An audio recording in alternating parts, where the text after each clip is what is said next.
नमस्कार दोस्तों,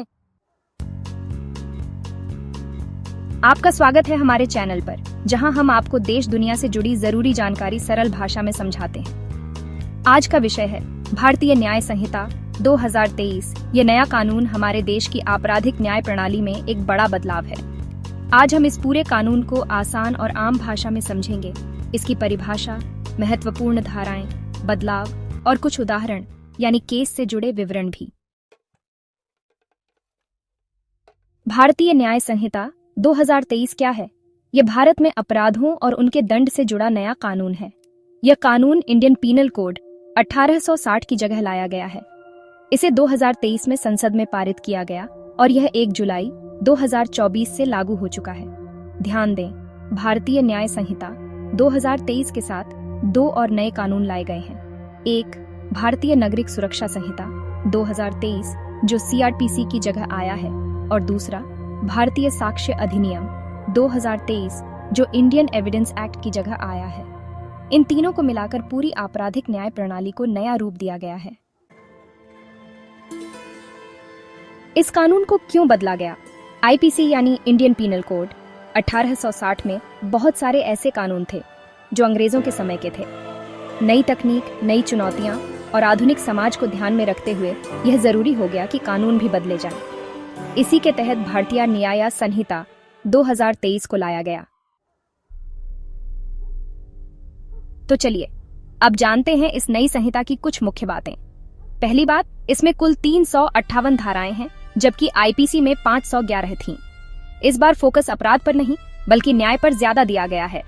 डिजिटल जुर्म जैसे मोबाइल से ठगी या ऑनलाइन फ्रॉड को भी इसमें खास जगह दी गई है। अब थाना स्तर पर भी तकनीक का इस्तेमाल होगा, मतलब एफआईआर अब डिजिटल भी हो सकती है। महिलाओं और बच्चों की सुरक्षा पर भी विशेष जोर दिया गया है। पीड़ित व्यक्ति को न्यायिक प्रक्रिया की हर जानकारी अब दी जाएगी।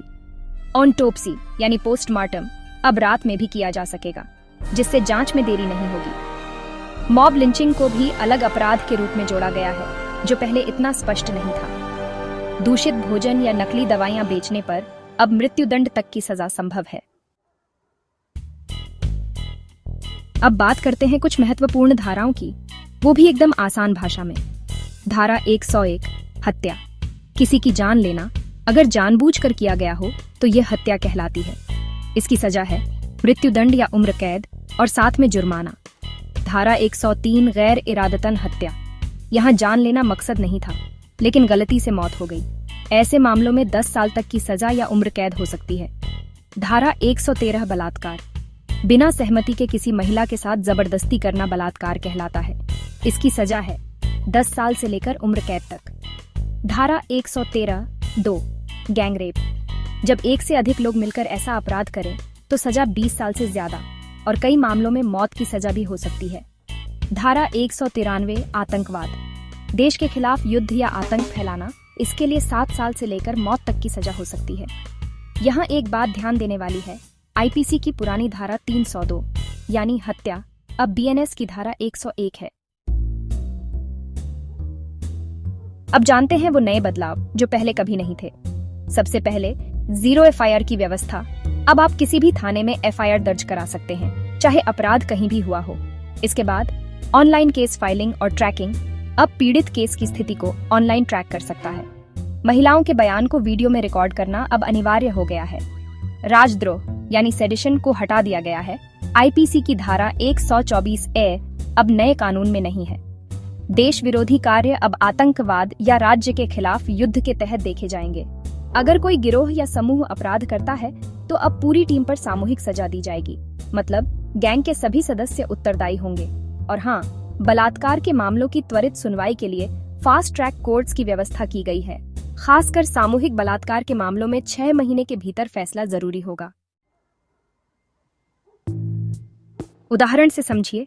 चलिए एक सरल केस लेते हैं। मान लीजिए किसी महिला को नौकरी के बहाने बुलाकर गलत हरकत की गई, तो यह मामला बलात्कार के अंतर्गत आएगा और एफआईआर धारा 113 के तहत दर्ज की जाएगी।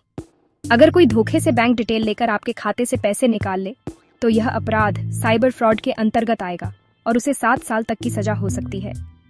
अगर कोई नकली दवा बनाकर बेचता है और उससे किसी की जान चली जाए तो उसे अब मृत्युदंड तक की सजा हो सकती है। लोगों को क्या लाभ होगा? सबसे पहली बात, न्याय में तेजी आएगी। पुलिस अब ज्यादा जवाबदेह होगी। महिलाओं और बच्चों को विशेष सुरक्षा मिलेगी। डिजिटल तकनीक से लोगों का भरोसा बढ़ेगा और पीड़ित को अब पूरी न्यायिक प्रक्रिया की जानकारी मिलती रहेगी। अक्सर पूछे जाने वाले सवाल, चलिए आपके कुछ सवालों के जवाब देते हैं। Q1, क्या आईपीसी अब खत्म हो गया है? हाँ, आईपीसी 1860 की जगह अब भारतीय न्याय संहिता 2023 लागू हो चुका है। Q2, क्या पुराने केसों पर नया कानून लागू होगा? नहीं, जो केस पहले दर्ज हो चुके हैं उन पर पुराना कानून ही लागू रहेगा। Q3, क्या इस कानून में भ्रष्टाचार की भी सजा है? हाँ, सरकारी पद पर रहते हुए किसी भी तरह का दुरुपयोग अपराध की श्रेणी में आएगा।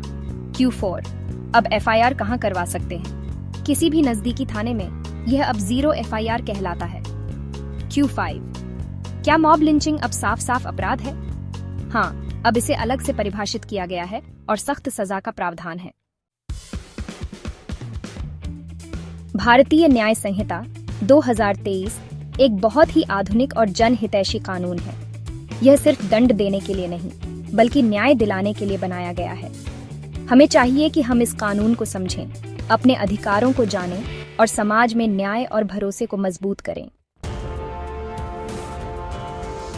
अगर आपको यह जानकारी उपयोगी लगी हो तो कृपया लाइक करें, चैनल को सब्सक्राइब करें, वीडियो को अपने दोस्तों और परिवार के साथ शेयर करें और बेल आइकन को दबाना ना भूलें ताकि आगे की वीडियो सबसे पहले आप तक पहुंचे। धन्यवाद। जय हिंद, जय संविधान।